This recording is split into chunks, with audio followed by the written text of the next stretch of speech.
अब हम लोग चलते चलते अनुपात समानुपात पे आखिरी पड़ाव पर पहुंच गए हैं। मैंने अपने अनुभव से आपको अच्छे तरीके से बताने की कोशिश किया। टाइप बाय टाइप आपको मैंने अनुपात अनुपात को बताया। बताते बताते आज मैंने एक अलग ही टाइप के क्वेश्चन की याद आ गई, सोचा मैं आपको इस बताते ही चला जाऊं। आज मैं सबसे एक अलग टाइप पे हम बात पे चर्चा करेंगे। एक अलग टाइप रहेगा, अलग अलग तरह की क्वेश्चन रहेगी, उस पर हम चर्चा करने वाले हैं 8 मिनट टाइप में बताएंगे। वो अलग टाइप क्या है? वो एक तरह का अच्छी टाइप है, उसमें अच्छे क्वेश्चन है जो लगते तो बड़े हैं लेकिन बन जाते हैं चुटकियों में। बातों बातों में वो प्रश्न को हम आसानी से हल करेंगे। उस टाइप के बारे में आज हम चर्चा करने वाले। वो टाइप क्या है मैं आपको बता रहा हूं। 2 पैर 2 पैर और 4 पैर, ये टाइप का मुख्य टाइटल है 2 पैर और 4 पैर। ऐसे भी प्रश्न आते हैं जिसमें 2 पैर और 4 पैर के प्रश्न पूछे जाते हैं। हम 2 पैर और 4 पैर से संबंधित प्रश्न पर इसमें चर्चा करेंगे इस टाइप में। जैसे 2 पैर मतलब 2 पैर का जानवर रहेगा और 4 पैर का जानवर रहेगा, वो दोनों में तुलना करना है कि 2 पैर के जानवर 4 पैर के जानवर में कितने 2 पैर के जानवर है, कितने 4 पैर के जानवर है, वो निकालने के लिए बताएंगे। बहुत ही रोचक है, ये बनाने में बहुत ही मजा आएगा। है तो ऐसे ये संख्या पर आधारित प्रश्नों का, लेकिन चलते याद आ गया तो मैं सोचा आपको इसी टाइप में क्यों ना बता दूं। थोड़ा सा ध्यान दीजिएगा तो समझ में आ जाएगा। मैं आपको क्वेश्चन से बारी बारी से आपको देखो समझाते जाता हूँ, ये कितना अच्छा आएगा समझने में। डिफरेंस ये टाइप में क्वेश्चन इस प्रकार का रहेगा, हम पढ़ के बताते हैं आपको। राज के पास कुछ गाय तथा कुछ मुर्गे हैं। कुछ गाय और कुछ मुर्गे हैं जिनके सिरों की संख्या 48 और पैरों की संख्या 140 है। तो बताएं कि उस समूह में कुल कितने गाय हैं। ये ऐसा रहेगा प्रश्न, इसको हम हल करेंगे। देख के घबराने की बात नहीं है तो क्वेश्चन लग रहा हार्ड, लेकिन बन जाएगा तुरंत। इसमें आपको तो मालूम होगा गाय के कितने पैर होते हैं। गाय के 4 पैर होते हैं और मुर्गे के 2 पैर होते हैं। इसके पास राज के पास 2 जानवरों का समूह है, गाय के और मुर्गे के, जिसके गाय के 4 पैर मुर्गे के 2 पैर होते हैं। ये तो मालूम ही होगा सबको। और जिनके सिरों की संख्या 48 है और पैरों की संख्या 140 है। तो गाय का पूछ रहा है, तो कुल कितने गाय है उसके पास, ये पूछ रहा है, उसको निकालना है। बात को ध्यान दीजिएगा, इसमें कुछ करने की जरूरत नहीं है, न इसमें ज्यादा कलम लगाने की जरूरत है, न ज्यादा, बस खाली ध्यान से समझना है कि कह क्या रहा है। कम से कम कलम चलाएंगे तो आसानी से बन जाएगा, ज्यादा कलम चलाएगा तो ये बनेगा नहीं।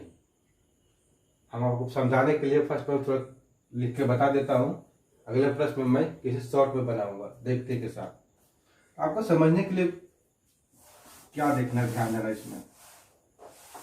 कुल गाय पूछ रहा है, क्या पूछ रहा है? गाय पूछ रहा है। यहां लिख देंगे किसका निकालने के लिए पूछ रहा है, गाय का।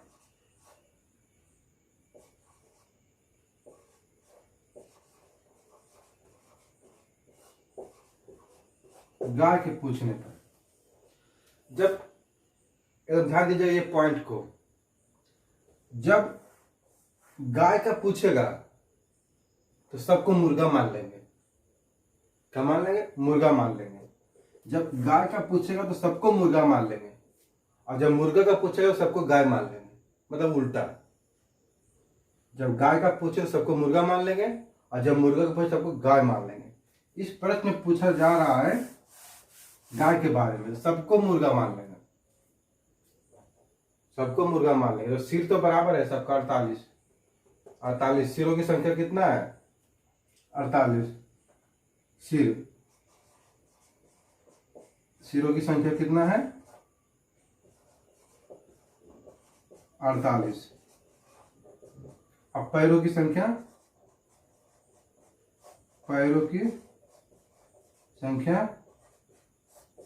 140। ये ध्यान देना। गाय का पूछे सबको मुर्गा मान लेना है, जितना मुर्गा है तो सिर जितना है तो बराबर ही होगा। पैसे ज्यादा तो पैसे तो पता नहीं चलेगा कौन गाय है कौन कितना मुर्गे है, लेकिन सिर से पता चल जाएगा ना, सिर बराबर से समझ जाएगा, आप गिन सकते हैं। गाय का भी एक ही सिर होता है और मुर्गे का भी एक ही सिर होता है, लेकिन गाय का 4 पैर होते हैं, मुर्गे का 2 पैर होते हैं, तो इसीलिए पैरों से गिनती नहीं होगा, लेकिन गिनती सिर से हो सकता है। बोल रहे गाय के पूछने पर, जब गाय पूछे तो सबको मुर्गा मान लेंगे।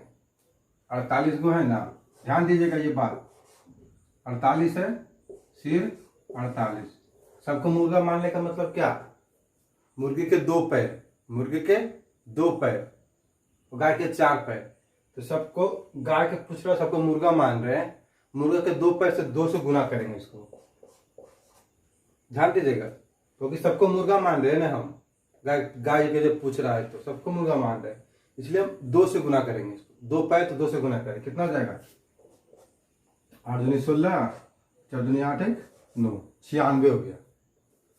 अब ये 96 हो गया, 96 क्या हो गया, पैर हो गया, 96 क्या हो गया, पैर हो गया मुर्गे का। अब टोटल पैरों की संख्या कितना दिया हुआ है, 140, इसमें घटा देंगे, टोटल पैरों की संख्या कितना दिया हुआ है 140, इसमें 96 को घटा देंगे, क्या करेंगे, घटा देंगे, तो कितना आ जाएगा 44, 44 आ गया। अब 44 आ गया तो जानवर कितना है, 2 है, या पैरों के दोनों में अंतर कितना है, 2 पैरों का, घटा दिए तो ये क्या आ गया, पैर, मुर्गा का पैर, इतना पैर में घटा दिए तो ये आ गया गाय की पैर, मुर्गे के पैर, गाय पूछा तो मुर्गा, ये आ गया 44, आ गया ना।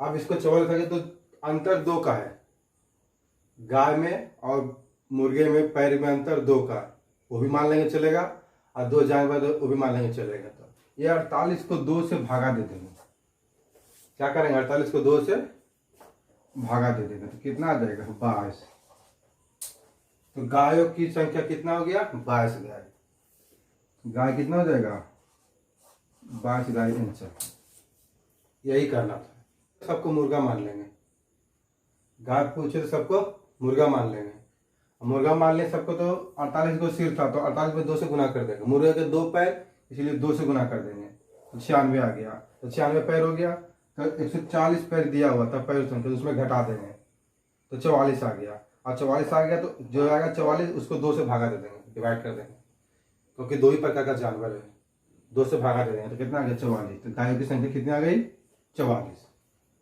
ये हो गया आंसर। आज समझ में आसानी से इस प्रकार से हम हल कर सकते हैं। अब अगले, अगर मान के पूछ ले मुर्गे की संख्या, गाय के बजाय पूछे क्या मुर्गे के बारे में पूछ ले, तो भी मैं आपको बताता हूँ। गाय का कितना आ गया, तो गाय जब पूछा था तो गाय का आ गया था 22, अगर पूछ दिया मुर्गे की संख्या ज्ञात करो, मुर्गे के वाट मतलब मुर्गा पूछ दिया तो क्या करें, वजन, जब मुर्गा पूछेगा तो सबको गाय मान लेंगे, क्या मान लेंगे, गाय मान लेंगे, जब मुर्गा पूछेगा सबको गाय मान लेंगे, गाय के कितने पैर 4 पैर, तो 48 गुना 4, 48 गुना 4 कितना आ जाएगा, आधा गुना 4 बराबर 192, 192 क्या हो गया पैर, तो पैर आ गया 192, तो बोले पैरों की संख्या में घटा देंगे, कितना 140 पैर है, तो 140 में घटा देंगे, कितना आ गया 2 5, बामन आ गया ना, बामन आ गया, इसको 2 से डिवाइड कर देंगे फटाफट, इसको 2 से क्या करेंगे डिवाइड कर देंगे 2 से, तो कितना आ जाएगा 26 गुना 52, 26 आ गया क्या मुर्गा, मुर्गा 26 और गाय 22, अब दोनों को अगर मिला के देखते हैं तो 48 आता है, अगर 48 आ गया समझ जाएगी सही है मेरा, इस प्रकार से हम आसानी से बना सकते हैं। अब अगले प्रश्न में समझेंगे। देखिए ये प्रश्न में क्या कहा है, समीर के पास कुछ गाय तथा कुछ मुर्गे हैं, समीर के पास कुछ गाय तथा कुछ मुर्गे हैं जिनके सिरों की संख्या 75 और पैरों की संख्या 250 है, तो बताए उनके पास गाय के कुल कितने सिर, मतलब गायों की संख्या पूछ रहा, किसकी पूछ रहा है, गायों की संख्या पूछ रहा। कलम ज्यादा चलाएंगे ज्यादा लंबा होगा, हल होगा लेकिन समय ज्यादा लगेगा, एग्जाम में हमें कम से कम समय में हल करना है, तो जो कितना कम कलम चलाएंगे उतना आसानी से बनेगा। इसीलिए थोड़ा दिमाग लगाएंगे, कलम चलाएंगे, कुछ भी नहीं करेंगे। गाय का ना पूछ रहा है तो गाय का पूछेंगे, पहले बताए थे ना, जब गाय का पूछे सबको मुर्गा मान लेना है। क्या करना है? मुर्गा मान लेना है। गाय का पूछे तो सबको मुर्गा मान लेंगे। तो 75 को मतलब जीरो की संख्या है, मुर्गा का 2 तो गुना कर देंगे 2 पैसे। 75 गुना कितना हो गया? 150। फिर क्या करेंगे? 250 पैरों की इसमें घटा देंगे। क्या करेंगे? इसको क्या करेंगे? 250 में घटा देंगे 150। तो कितना आ गया? कितना आ गया? 150 पैर आ गया। 250 पैर में इसको घटा दिए तो आ गया 100। और इसको दोनों में अंतर 2 जानवर है ना, 2 में अंतर 2 से, इसको 2 से डिवाइड कर देंगे। कितना देगा? 50। 50 हो गया कितना? गाय। फटाफट इतना ही कलम चलाना है, ज्यादा लंबा लिखने की जरूरत नहीं है। जो कार है उसको फटाफट करते जाएंगे। गाय का हो गया, और बोल देगा मुर्गा के, मुर्गे के बोल दिया तो क्या करेंगे? तो मुर्गे को बोल देगा, सबको गाय मान लेंगे। क्या करेंगे? गाय मान लेंगे। 75 गुना 4 कर देंगे। 75 गुना 4, 75 गुना 4 बराबर कितना आ जाएगा? 300। ये 300 आया, 250 में घटा देंगे। फटाक दो करना है। 300 आया, उसको 250 में क्या करना है? तो 250 में घटा देना है। तो कितना आ जाएगा? 50 आ जाएगा ना। फिर इसको 50 जो है उसको 2 से डिवाइड कर देंगे, क्योंकि दोनों जानवर में 2 पैरों का अंतर है, इसलिए 2 से डिवाइड कर रहे हैं। कर दें। कितना आ गया? 25 मुर्गे हो गया। अब देखिए दोनों मिला के देखिए तो 75 आ जाएगा ना, 75, जो कि इतना सीरो संख्या थी। समझ गया, आसानी से ये हल हो गया। ये सही है। अब देखिए ये प्रश्न में क्या कह रहा है? राम के पास कुछ बकरियां तथा कुछ बत्तख है। कुछ बकरियां तथा कुछ बत्तख है जिनके सिरों की संख्या 80 और पैरों की संख्या 200 है। तो बताएं कि उनके समूह में कुल कितने बकरियां हैं। हम याद रखना है, फटाक दो बात, बकरियां पूछे सबको बत्तख मान लेना है, एकदम ये बात ध्यान देना है। बकरियां पूछे तो सबको बत्तख मान लेना, अपोजिट, ये बात ध्यान रहा तो सब सही हो जाएगा। बकरी पूछ रहा है ना, सबको बत्तख मान लेंगे। तो सिरों की संख्या कितनी? 80। बत्तख के 2 पैर तो गुना 2 बराबर 160। और पैरों की संख्या कितनी? पैरों की संख्या कितनी? 200। उसमें घटा देंगे 160 तो बराबर कितना? बराबर 40। अब इसके पैरों की संख्या से डिवाइड कर देंगे, भागा 2 बराबर 20। ये आपको कहीं नहीं मिलेगा, ये आपको सिर्फ यहीं पे मिलेगा हमारे वीडियो में। सब लिख के हल करके बताते हैं, लेकिन मैं यहाँ सिर्फ मुझवाने आपको डिवाइड करने बता रहा हूँ। सीधे पैरों संख्या से डिवाइड करते हैं। कितना आ गया? 20। तो बकरियों की संख्या हो गया आसानी से 20। इस प्रकार से बन गया। तथा कुछ मुर्गे हैं, कुछ कुत्ता तथा कुछ मुर्गे हैं जिनके सिरों की संख्या 60 और पैरों की संख्या 200 है। तो बताए कि उस समूह में कुल कितने मुर्गे हैं। बताए कि उस समूह में कुल कितने मुर्गे हैं। उसको भी आसानी से हल कर देंगे। अगर मुर्गा सबको पूछ रहा है तो सबको कुत्ता मान लेंगे। सबको क्या करेंगे? कुत्ता मान लेंगे। इस प्रकार आसानी से हम इसको हल कर सकते हैं। तो दोस्तों आपने मेरा टाइप 8 देखा होगा, समझा होगा पूरी तरह से। तो आप मैं ये प्रश्न को आपके हवाले करता हूँ, आप इनका हल कीजिए और हमारे आंसर हमारे कमेंट में लिखिए नाम के साथ। मैं आपको ऑप्शन दे देता हूँ, हमने 4 ऑप्शन दिया गया हूँ। इसमें जो भी ऑप्शन आपको सही लगे आप उसका आंसर हमारे कमेंट में लिखिए नाम के साथ। और हमारे वीडियो को अच्छा लगे तो सब्सक्राइब कीजिए चैनल को, और अपना शेयर कीजिए, लाइक कीजिए और हमें मोटिवेट कीजिए अगले वीडियो की।